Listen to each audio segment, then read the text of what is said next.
Hello, I'm Barry Daniel, and this is the podcast of the Middle Way Society. Our aim is to encourage a universal approach to living a more integrated, ethical life, avoiding dogma or any appeal to authority.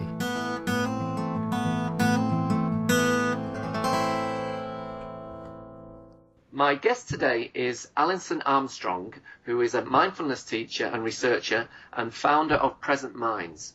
She's going to talk to us today about mindfulness and compulsive buying, which began as the research project for a PhD and became a groundbreaking results study. And she's also going to say how this might relate to the middle way. Hello, Alison. Welcome to the MWS podcast. Hi, Barry. Well, could you maybe start off, Alison, by telling us a little bit about your background? Yes, certainly. My first degree was actually in maths with engineering, and then I spent 10 years working in engineering-related roles, increasingly becoming dissatisfied with feeling at home in that world, but also increasingly becoming aware of the sustainability issues and the environmental issues that we face. So I decided to leave engineering. Well, my original plan wasn't to leave engineering, but I went and did a master's in sustainability at the University of Surrey, and my aim was to go back into engineering, but with a different focus. But I had already trained as a yoga teacher. I already had a strong yoga and meditation practice. And it was while doing my master's that two things happened. First of all, I came across the work of Tim Jackson and felt very inspired by the behavioural side to sustainability. And secondly, decided it was an opportunity to indulge a passion and an interest, which was to look at the role or the possible connections between consumerism and spirituality, which was partly motivated by my own experience. I'd felt that the more I had practiced yoga and done meditation, the more I had personally felt less and less like I wanted to engage in consumerist activities. And I wanted to see whether that was kind of normal, whether other people had experienced that. So that's what I did for my master's thesis, and worked with Tim Jackson on that project, and was very fortunate that at the end of that he had a funded PhD that enabled me to go on and continue studying that, but I chose to study consumerism in relation to mindfulness rather than spirituality. And that may be a different discussion of the relationship between spirituality and mindfulness, but that was what I chose as my focus for my PhD. And why did you think that would be a useful connection to make between those two? Well, having already studied consumerism and spirituality, I felt that there was a connection there. And to me, mindfulness is a spiritual practice. However, mindfulness also has the benefit that it has been, if you like, extracted from its spiritual home and has become a secular practice as well, which means that it feels like that makes it more interesting and accessible maybe to the current society that we have. And so it was really a sort of journey between looking at those elements. Okay. So in your research, was there a specific aspect of compulsive buying that you focused on? Well, I decided to study compulsive buying partly because a PhD requires you to narrow down your point of focus quite significantly. And the way that I see compulsive buying is that it's on a spectrum with so-called normal buying. And so if we want to understand our consumer behavior for all of us, then actually we can learn a lot by studying an extreme end of that. Yeah. So that was why I chose compulsive buying, and I focused on mainly studying people who were self-confessed compulsive buyers. So they recognized it in themselves. They were at a point in their addiction where they were no longer in denial about it. They recognized it, and they identified with it, and those were the people that I recruited into my study. Okay, and does a compulsive buyer in general terms fit a certain profile? In some ways, yes. I hesitate because we kind of all have this image that if you're a shopping addict, you're young and female.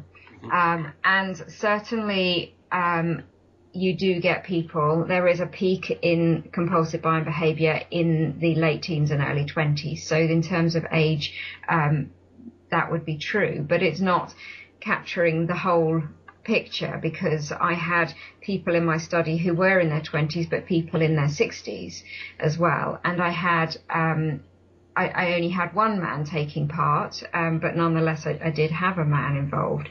And what's interesting is that a lot of the studies show that compulsive buying does occur more for women than for men. But if you look at the way that those studies have recruited their participants, they quite often have a bias in terms of they recruit through women's magazines, for example. So of course they'll get more women than men. So, and there's also an interesting thing about labeling. If we label it as shopping addiction, we're going to attract women to our studies. But if we call it, for example, collecting, then we're going to attract more men into the study. So there's an interesting thing around labeling and recruitment that means it can be a little difficult to know exactly what a typical compulsive buyer is. But I think from what I've seen, I would generally say that it does occur more for women than for men, and that if it's not resolved when someone's in their 20s, then it can very easily last for 20, 30, 40 years. So it can be a very long-term addiction. But does that often resolve itself naturally? You say it tends to affect young women and young men. Do they often grow out of it, or is it because this research is relatively new? Do you think more and more people will not grow out of it because a lot of them are young, if that makes sense? Yes, it's very hard to say. We don't have that much data on it. My sense is that if we liken it, for example, to excessive alcohol consumption, then we know that people, for example, in their student days at university, they're likely to have a much higher level of alcohol consumption, and then gradually as they get older that will reduce, although for some it will never reduce and it will turn into an addiction. So we can kind of formulate that same kind of view of shopping addiction. And what's also interesting is that, and we may well come on to this, shopping addiction or compulsive buying is often triggered by a lack of clarity over our sense of identity. There are a lot of identity drivers in triggering this kind of shopping. And when you think about the way that our identities form, when we're in our late teens and early 20s, we still have quite often quite an insecure sense of identity. So as that becomes clearer as we get older, then our need to use shopping in that way may well reduce. But that's kind of me hypothesizing a little bit because we don't have an awful lot of information or empirical work to support that. Okay. Do you think it's a first will phenomenon? Certainly in the scale that we see it, I would say so. And that's really because we need to have certain structural things in place to support it. So we need to have easy access to credit, for example. And if that's not available, then even if somebody has the tendency towards being a compulsive buyer, if they don't have the cash, they simply can't do that. Yeah. We certainly see examples of excessive and compulsive buying in other countries, other parts of the world, in the developing world, but it tends to be within the wealthy elite rather than within kind of the general population.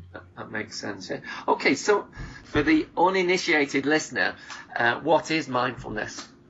Mindfulness has its roots in Buddhism, but it has its roots in other religions too, and it is primarily a way of being in the present moment. So we practice experiencing what's happening to us and what's happening in our immediate environment in that moment, and doing that ideally in a non-judgmental way. So, for example, if we're not living in the present moment, then there's only two other places we can be, and we'll either be going over what's happened in the past, or we'll be projecting forwards into the future. And neither of which are necessarily problematic in their own right, but they can be problematic. So, for example, a healthy way of living in the past, for example, might be we meet up with an old friend and we're reminiscing about things that are past. And that can be really pleasant. But if our relationship with the past tends to be very negative, very much sort of self-blaming for things that have happened in our lives, then that can lead to depression or to depression-type symptoms. And likewise, if we're thinking about the future, well, we have to do a certain amount of planning for the future, otherwise we won't have a retirement fund when we retire, and we won't go on holiday. So we have to plan. But again, if we're too much living in the future, or if our relationship to the future is very negative, then that will lead to worry, to anxiety, and so on. So with mindfulness, what we're doing is we're raising our awareness, first of all, so that we are aware of what's happening in the present moment, or we're aware of when we're not in the present moment. And then we can have a choice over whether we return to the present moment and to what's happening with our mind, our emotions, and our body in that present moment. Okay, that's great. So how did you set up the research then, Alison, for the project? Well, the study with the compulsive buyers was the third of three studies I did for the PhD, so I'll focus on that one. Yeah. I basically recruited a group of compulsive buyers, as I said earlier, self-confessed, so they recognized in themselves that they had this issue in their lives. I asked them to fill out a questionnaire, and I also interviewed them because I was very interested in what their experience was of being a compulsive buyer. Yeah. They then went through the standard mindfulness-based stress reduction training, which takes place over 8 weeks. It involves 2 hours a week in a group setting with a teacher, but also daily home practice of the mindfulness meditations. And then at the end of that, they completed the same questionnaire, and I interviewed them again to see what their experience had been of the course. And then I went back to them again a third time 3 months later. So they filled out the questionnaire a third time, and I interviewed them a third time in order to capture at least a little bit what the longer term effects were of the mindfulness training. I had two other groups involved in the study. One was a group of compulsive buyers who didn't do the mindfulness training, and they filled out the questionnaire at the same 3 time points. And then I had a group of so-called normal buyers, as in they did not have a compulsive buying issue, and they completed the mindfulness training alongside the compulsive buyers, and they also filled out the questionnaire at the 3 time points. Okay, so that was the basic design. Yeah, and can we unpack a bit more why people shop compulsively? Could you expand on, say, the emotional role of buying, perhaps with a couple of examples from the participants of the research? Yeah, sure. So for these participants, buying certainly helped to manage their emotional difficulties. So, for example, there was a high incidence of anxiety and depression within this group, and also in some cases obsessive compulsive disorder. So emotionally they're very fragile, and they have in some ways quite a low tolerance to the very negative emotions. So if they're feeling particularly anxious, they will go shopping because that distracts them. It takes them out of that very negative place. Because to them, shopping gives them a high, and they quite often use those sorts of words, a high or a buzz, a very strong positive feeling. Even if it doesn't last very long, it's there. And so that makes them feel good, and so they can manage the much more negative things that are happening in their lives. Even for some of them, just being in a shopping mall, for example, there's an excitement for them. One person described it as being like in a Disney world. where everything's possible and everything sparkles. She used that word. And so it kind of gives you a sense of the very difficult place they're living in their everyday life, that shopping has taken on that role for them. Another example was a participant who, because of her shopping addiction, had landed herself in a huge amount of debt, and she was at risk of losing her house. And the irony was that she couldn't cope with that anxiety for fairly obvious reasons. I'm not sure any of us could that well. But her way of managing that anxiety was to shop even more, which then obviously compounded the debt issue. So there were these cycles of emotion and trying to manage that emotion, but quite often that backfired, which is quite common in addiction. And then there's the symbolic reasons as well, aren't there? Yes. So this is quite interesting in terms of actually, for all of us, the way that we use material goods for symbolic reasons. So this might be, for example, we all wear certain clothes, we have a certain type of bag, we go on certain types of holidays, and these quite often will say something about who we are as a person. So one participant, she had school-age children, but she was very, very insecure in her role as a mother. She never felt like she was doing anything well enough. She was very, felt very fragile. And so she used consumer goods in order to boost her sense of identity around being a mother. So she had, for example, a kitchen absolutely rammed full of kitchen equipment, because for her that symbolized, I'm supporting my family, I'm feeding my family. She had mountains of clothes, and they were clothes that for her said, well, other mothers wear these types of clothes, so this is what I should be wearing if I'm going to be seen as a good mother. So these were some of the ways that material goods for them were used. Another participant spoke of, she was a little bit overweight, and she said, well, I buy clothes to look slimmer. You know, when I'm in the shop, then the clothes, it's like they've got magic mirrors. I look slimmer in the shop, because she was so uncomfortable with her sense of herself as being overweight. Some people buy clothes that are actually smaller than they are, with the hope that they'll get into them at some stage. Well, certainly one person described buying clothes from a petite range of clothes, and she wasn't petite. And she said, she described it, well, maybe that's because I want to be petite. Yeah. Yes. And then where does that go? You know, we can't change those basic things about ourselves. Okay, so the participants then did the intervention. What happened? It was actually quite extraordinary to see what happened to them. The first thing to say was they were quite desperate, and they were therefore extremely engaged in the course and were very, very committed to doing the home practice, which I think is important to say, because the effects of mindfulness come from the practice, and that applies to all of us. So in terms of what happened, first of all, there was kind of a need for them to understand what mindfulness was. They needed to understand what is it they were trying to do, and what was the purpose of that. But that was quite simply explained to them by the teacher, and that was part of what then motivated them to proceed with the course and the home practice. Yeah. There was a very big element in terms of outcomes around self-regulation.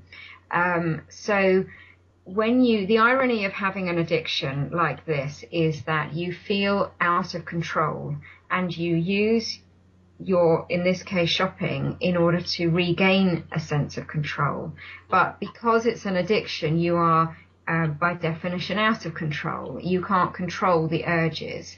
And what happened with the mindfulness training was a sense of being able to regulate their emotions and their behavior without requiring the shopping to do that.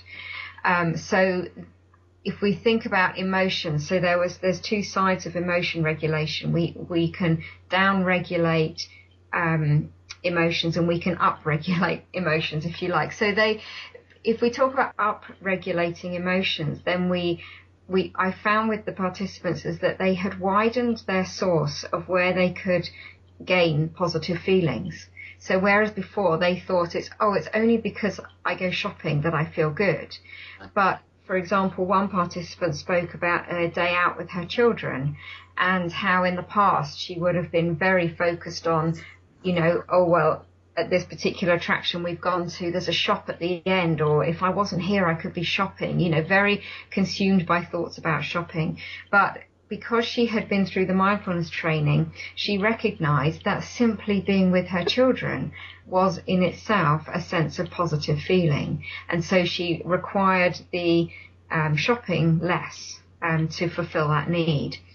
And in terms of the down-regulation of negative emotions, people said things like, well, I can feel that anxiety's there, but it's not the whole of who I am. It's not the whole of my experience, and I can just be with that. Or they experience that strong urge. Someone talked about leaving work, and her pattern had been as soon as she left work, she went shopping because she couldn't face going home. And so she would sit in the car and she would do a mindfulness practice, and she could recognize that she was experiencing an urge. And she could recognize that that's just an emotion, that's just a feeling, and she could then sort of see past that, if you like, just live that experience, but not actually have to follow it through. So that was quite extraordinary when you think that they'd only done this practice for 2 months. It's a relatively short period of time. Yeah. And part of how they reached this change in their self-regulation was, and I found this fascinating, the use of metaphor was really crucial for them. Actually sometimes having a direct experience or putting words to the direct experience of their emotions was too difficult for them. But if they could find a metaphor that would help them to express that, then it became more easily understandable. So, for example, drawing on the Jon Kabat-Zinn idea, if you like, of the life being like bobbing around on the ocean, and the waves are going to come, but all we need to do is learn how to float and how to surf those waves. And those sorts of images and metaphors were really, really helpful for them. And one person said, well, I'm just going to bob around on the ocean then, and could really have a sense of, this is simply my experience in this moment. Yeah, and presumably they were able to see things from a wider perspective. Yes, absolutely. Perspective was really crucial. Yes, in all of this. Yeah. How did they feel at the end then? Well, I would say that they showed less symptoms of depression and anxiety. They even spoke at times of experiencing moments of joy, which was completely unknown to them beforehand. It wasn't all plain sailing, as in, an addiction doesn't get cured by 8 weeks of mindfulness practice. There was still those urges to be managed, but they felt, I would say, stronger, more confident, and they had a clearer sense of who they were, which I think is really important when we think back to the identity and sense of self as being a driver for consumer behaviour. If they are clearer in who they feel themselves to be, then there is less need for them to try to find a sense of identity through consumption. So, for example, one lady said, well, now when I go to a shop, I know what I like and what I don't like, whereas before I just bought everything. Right, so she's got more a sense of balance, in a sense, or proportion. Yes, a sense of balance and proportion, and just a clearer sense of who she is as a person, which meant that there was, less need to try and find that through the material goods. Yeah. Okay. Looking at the chart that showed the results, there was a sharp drop at the beginning in terms of depression, and then there was a bit of a relapse after about 3 months. Now, so although these results are positive and encouraging, then presumably wider social and cultural changes are needed to support these individual efforts. What do you think can be done there? Yes, it's true that there was a certain amount of relapse. They certainly didn't return to the levels of anxiety and depression from the beginning of the research. But I think in terms of wider support, it's hard. I think it's hard for any of us practicing mindfulness or any kind of meditation. It's hard for all of us to feel day to day that we can keep that motivation going with our practice. And if you're an addict and you're very much feeling at the mercy of these urges and these thoughts and these difficult emotions, then I think sitting down every day to meditate is an awful lot to ask. Sure, yeah. So in terms of a wider societal change, I mean, I think it would be really, really helpful to have a wider support network for people once they have, for example, done the 8-week training, and then the 8-week training ends, and then suddenly people are kind of like, well, now what do I do? So I think that would be really helpful. And for this group particularly, for a group of addicts, I think ongoing support of the practice is crucial. But also it would be really helpful if there was a wider societal value placed on the types of things that mindfulness is offering. So that present moment experience, that present moment being with oneself, and then the kind of values, or if you like, not necessarily values, the aspects that develop from the mindfulness practice, which might be around ethics and morals, for example. If that was more valued in society, then it might be easier for people to retain that kind of ongoing practice. Yeah, sure. Do you think it's starting to happen? You know, there are several projects out there now to get mindfulness, for example, in schools, or you can get the 8-week mindfulness MBSR course now through your GP potentially. Do you think it's starting to happen, although we've got a long way to go? Yes, I do think it's starting to happen, and I think it's really, really encouraging that is starting to happen, particularly in schools. You know, if we can introduce these concepts to children, you know, they're growing up quite often in very high stress environments, and so it can not only be helpful for them in managing the pressures that they grow up with, but also you're planting the seeds. You know, as a mindfulness instructor myself, I see that a lot of my job is simply planting seeds.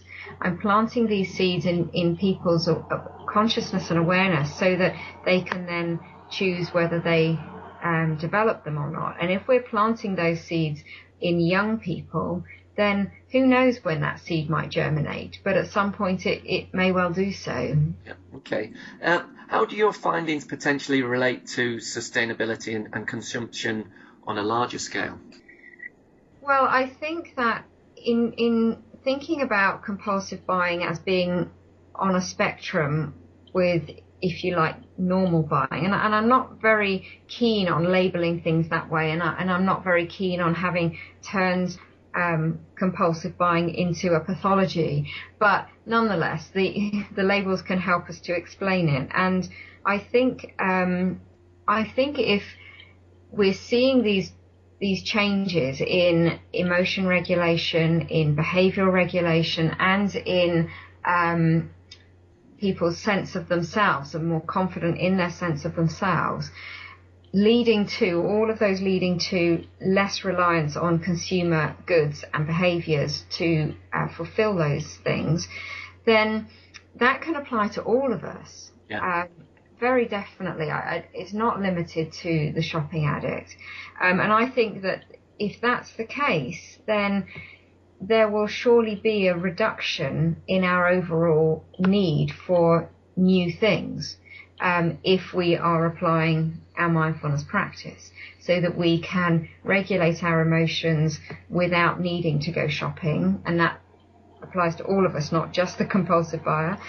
And if we can have a clearer sense of who we are, or the alternative is if we start to break down a fixed sense of our identity, then all of these things, if they are managed through a meditation practice, then we don't need consumer goods. So I think there is a general lesson to be learned for all of us around our consumption levels, and that of course will automatically lead on to leading us to a more sustainable lifestyle if we are not requiring so much in the way of material goods. You touched on ethics a minute ago, Alison. Maybe you could just expand on that a bit more. And is there anything else in the present general understanding of mindfulness that you would modify? I think in having taken mindfulness out of its Buddhist context, we run the risk of losing something. And I'm not necessarily saying that we should only practice mindfulness if we're also a Buddhist, because I think mindfulness has an awful lot to offer in a secular context. But I think the loss of an ethical or moral framework is a real shame. And there is sort of this implication in mindfulness that if we do enough practice, the ethics and morals will develop anyway, which may well be the case. But I think given that we're increasingly under pressure in terms of our environment and seeking a sustainable way to live, I think that it would be helpful for mindfulness to be more explicit about the ethical and moral framework that it is advocating. Yeah. And I also, my understanding of the translation of the Pali word sati into being mindfulness, I think we've also lost 2 or 3 elements. We've lost sometimes, not always, but sometimes we've lost the element of heart and compassion. We also sometimes have lost the sense of self-reliance that is part of the sense of the word in the Sati language. And I think that sometimes mindfulness, in the way it's currently being taught, doesn't emphasize enough the idea of embodiment. I think that embodying our experience, embodying our emotions is absolutely fundamental to our healing of difficult emotions, but also our ability to be in the world and operating well within the world. So I think that the concept of embodiment and the experience of embodiment could be emphasized a little bit more. Do you think a more appropriate term would be mind-bodyfulness or heartfulness? Or Yes, mind, body and heartfulness, yes. Okay. Yes. My last question then, Alison, what is your understanding of the middle way, and how might it relate to what we've been talking about today? I find it really interesting in what your group is doing. I like the fact that you're resisting getting involved in dogma, which I think is really important, allowing people to find their route with the different aspects of living rather than just taking some other version of it. I know that you touch on the ideas of embodiment within what you're doing. And so obviously with me having just stated how key I think that is, then I think that it's very related. And I think that the exploration of the sort of widening of a circle of moral concern, and the confidence to explore our pro-social and pro-environmental values, without dogma and without too much in the way of being rigid in our definitions, I think is really helpful. And although I did have to be a little bit rigid in my definitions to satisfy the criteria of doing a PhD, I did feel that it was restrictive in some ways to do that. And that I think it's more helpful to be open to other interpretations. Yeah. Okay, well, thank you very much for talking to me today, Alison. It's been really interesting and informative and a real pleasure. Okay, you're very welcome, Barry. Thank you.